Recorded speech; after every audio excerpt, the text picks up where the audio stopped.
महाराष्ट्राची शान असणारी आणि प्रत्येक सणाला महत्त्वाचा मान असणारी अशी पुरणपोळीची रेसिपी आज आपण पाहणार आहोत.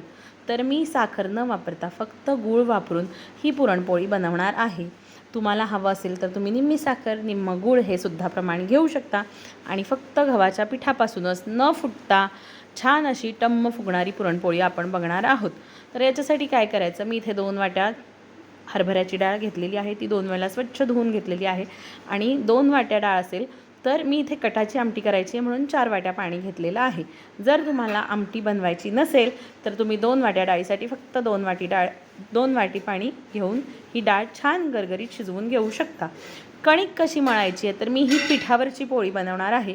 त्यामुळे आपण पराठ्याला जशी सैलसर कणिक मळतो तशा पद्धतीने कणिक मळायची आहे. तेलावरच्या सुद्धा पुरणपोळ्या केल्या जातात, त्याची कणिक मळण्याची पद्धत वेगळी असते.